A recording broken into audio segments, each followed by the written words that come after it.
Sudan, in northeastern Africa, is where the blue and white Nile meet in Khartoum, forming the mighty river that has shaped its history for millennia.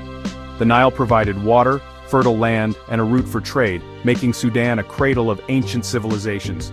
Its geography is striking. The Nubian desert in the north, lush savannas in the south, divisions that have shaped cultures and conflicts. The name Sudan comes from the Arabic, meaning land of the blacks, reflecting how outsiders viewed this region.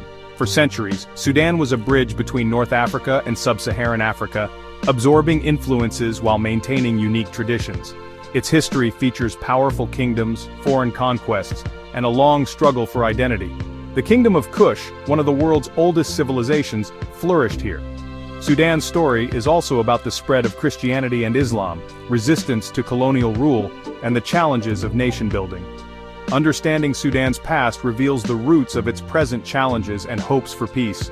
The land's diversity has created both conflict and a rich, complex society. Sudan's people have shown resilience through centuries of change. Their journey is one of great achievements and enduring struggles. Today, Sudan stands as a testament to the power of geography and the strength of its people. The story of Sudan is, above all, a human story. Before modern Sudan, there was Nubia, home to the Kingdom of Kush, one of Africa's earliest civilizations. Kush thrived along the Nile, south of Egypt, with capitals at Kerma, Napata, and Meroe. The Kushites were skilled builders and artists, creating cities, temples, and a unique script still not fully understood. Their relationship with Egypt was complex, sometimes trading partners, sometimes rivals.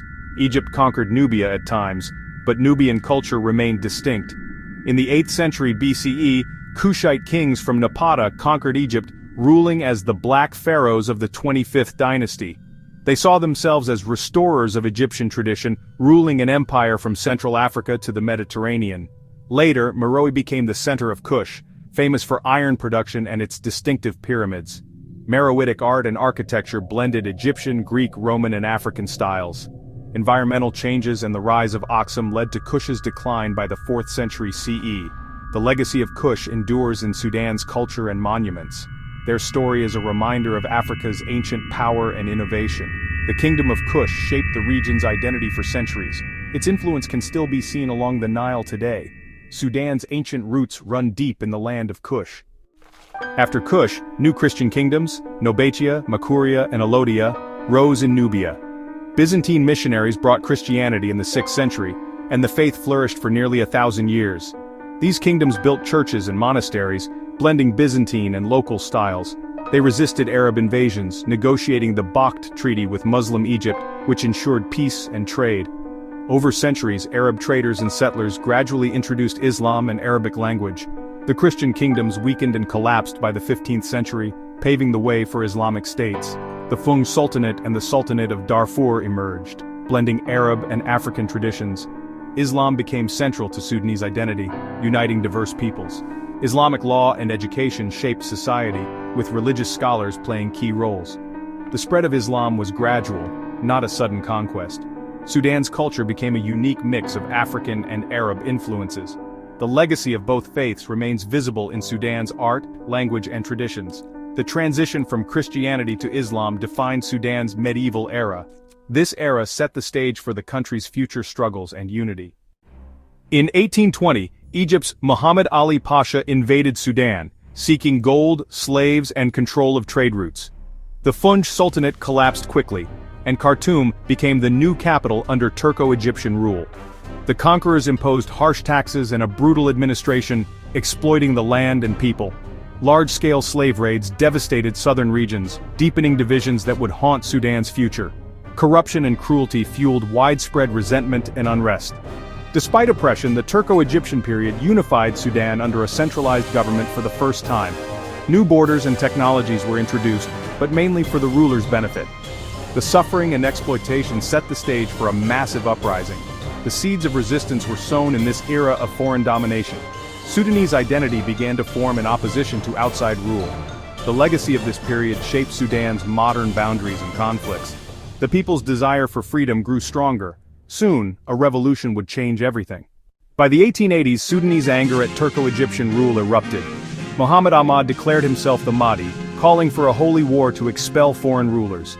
His movement, fueled by religious fervor and a longing for justice, swept across Sudan. The Mahdi's Ansar defeated Egyptian armies and captured Khartoum in 1885, ending foreign rule. The Mahdi established a new Islamic state in Omdurman but died soon after. His successor, the Khalifa, ruled for 13 years, consolidating power and issuing currency. The Mahdist state was Sudan's first independent modern state, created by its own people. It faced internal rebellions, famine, and threats from European colonial powers. The Mahdist era was brief but transformative. It inspired future generations to fight for self-rule. Sudan's quest for independence had begun. The world was watching as new powers eyed Africa. The Mahdist state alarmed Britain, which sought control of the Nile Valley. In the 1890s, General Kitchener led a modern army to reconquer Sudan, crushing the Mahdist forces at Omdurman. Sudan fell under the Anglo-Egyptian condominium in 1899, but Britain held real power.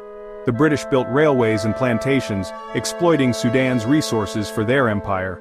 They divided the north and south, encouraging Arabic and Islam in the north, and Christianity and English in the south. This southern policy deepened divisions and prevented a unified national identity. The seeds of future civil wars were sown. Sudanese voices for independence grew louder under colonial rule. The struggle for self-determination intensified. The legacy of divide and rule would haunt Sudan for decades. The dream of freedom persisted. A new era was on the horizon. After World War II, Sudanese nationalists demanded independence. In 1956, Sudan became a republic, but deep divisions quickly surfaced. The northern Arabic-speaking elite dominated government, while the mostly African South felt marginalized. A mutiny in 1955 sparked the first Sudanese civil war, lasting 17 years. Political instability followed, with coups and shifting alliances. President Jafar Numeri ended the First War in 1972 with the Addis Ababa Agreement granting southern autonomy. Peace was short-lived. Numeri later imposed Islamic law nationwide, reigniting conflict. The Second Sudanese Civil War began in 1983, led by the SPLA and John Garang. This war was even more brutal, lasting over 2 decades and causing millions of deaths and displacements. In 1989, Omar al-Bashir seized power, continuing the war with intensity. The root issues, identity, resources, and power, remained unresolved. Sudan's dream of unity was shattered by violence. The civil wars defined a generation. The country's future hung in the balance. The world watched as Sudan struggled for peace. The next chapter would reshape Africa. The Second Sudanese Civil War devastated millions, with 2 million dead and countless displaced. The conflict was about identity, power, and control of oil-rich lands. International pressure led to the 2005 Comprehensive Peace Agreement between the government and SPLA. The CPA promised a 6-year power-sharing period and a referendum for southern self-determination. In 2011, nearly 99% of southern voters chose independence. On July 9, 2011, South Sudan became Africa's newest nation. The world celebrated as Juba became the new capital. The split redrew Africa's map and ended decades of war. Hope soared for peace and prosperity. The journey to independence was hard-won, but new challenges awaited both Sudans. Sudan's split in 2011 didn't end its troubles. Losing oil-rich South Sudan triggered economic crisis and unrest. Conflicts in Darfur, South Kordofan, and Blue Nile continued, causing immense suffering. President Omar al-Bashir's regime faced growing opposition. In 2018, mass protests erupted, toppling al-Bashir in 2019. A transitional government promised democracy, but tensions persisted. In 2021, another military coup derailed the transition, sparking more protests. In 2023, new violence erupted between the army and paramilitary forces, plunging Sudan into crisis. The future remains uncertain, but Sudanese resilience endures. The people's fight for freedom and justice continues. Sudan's history is one of struggle and hope.